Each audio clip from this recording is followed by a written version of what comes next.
right after Jesus turns over the tables in the temple, a day goes by and then he goes back out, and guess who's questioning him again? The religious leaders. Let's talk about that.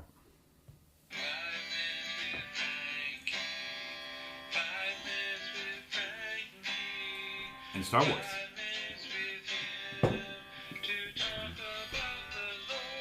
Not a sponsor. Yeah, good morning, beautiful people. It is Tuesday. Only Tuesday. So, here's Jesus going to the cross. He knows what's going to happen a little bit at a time. He comes in. Remember, we had Palm Sunday, and the next day he turns over all the tables in the temple because they're cheating people. Not because they're selling things, it's because they're cheating people. And then the next day, here he goes again. The religious leaders don't like him because they're going to take away his power, so they start questioning him. And then Jesus has this, Jesus is pretty ingenious. He's Jesus, so. He talks about these two sons. And he says the first one, the dad came and said, "Hey, go work the fields." He goes, "No." He goes, "Okay, I'm going to go to the second son." And he goes to the second son, and the son says, "Sure, I'll do it." Well, the first son says no, but he goes and does it eventually. And the second son that said yes, he doesn't go at all. And he says, which one is the good son? And of course, religious leaders answered very quickly, the first son. It's like, yep. And then he says this, "For John came to you in the way of righteousness, and you did not believe him. But the tax collectors and the prostitutes believed him. And even when you saw it, you did not afterward change your minds and believe him."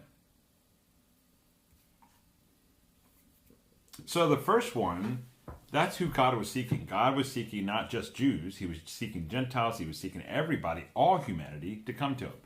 And all humanity said no. So he said, okay, I'll pick the Jews, and they're going to be my people. And they said, yeah, we'll do it. And they didn't. Most of them, I would say, a lot of them were just doing the motions and not in the heart. Now, they had prophets and priests and kings, and even John preceded Jesus. And they did not believe him. They said, yeah, we'll do it. No, they never went to work the fields.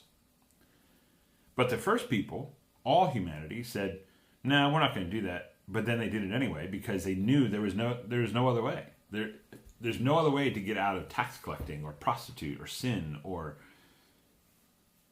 selfishness or pride. There's no way to get out of it. And they knew that Jesus is the Messiah. Now, I think the Pharisees and Sadducees really liked when Jesus was comparing them to the second son who said, yeah, we'll do it. And they didn't do it. No. Again, he got them mad again with the truth. Now, Jesus' intent was not to get them mad. Jesus' intent was always, and it always has been, restoration or reconciliation.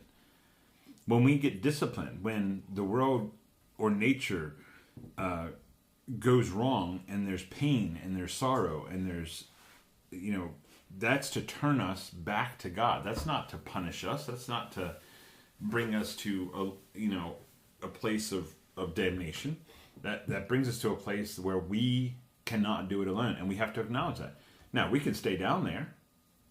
God's not going to force us, but the only way is to look up. And sometimes we need that. We need to be at the bottom of the bottom of the bottom to actually look up and say, hey, I can't do it. Jesus can do it. Jesus can get me out of the stinking sin or the stinking whatever we're in. But here is the religious leader saying, oh yeah, we know everything, but we're not going to take your hand. And they stuck themselves in crap. But then the tax collectors and the prostitutes and the people who need him said, I don't want to stay in this thing. And they held his hand and they came up.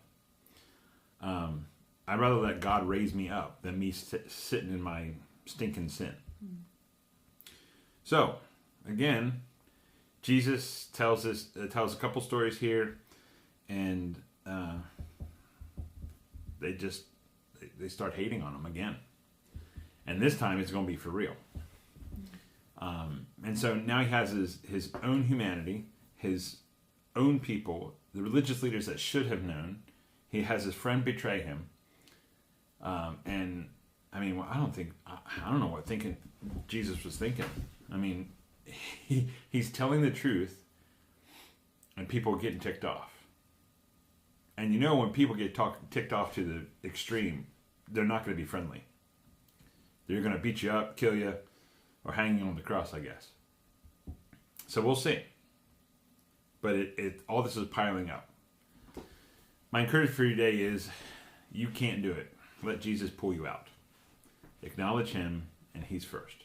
I love you. Jesus loves you too. You have a great Tuesday. Oh, yes. It's Tuesday. Goodbye.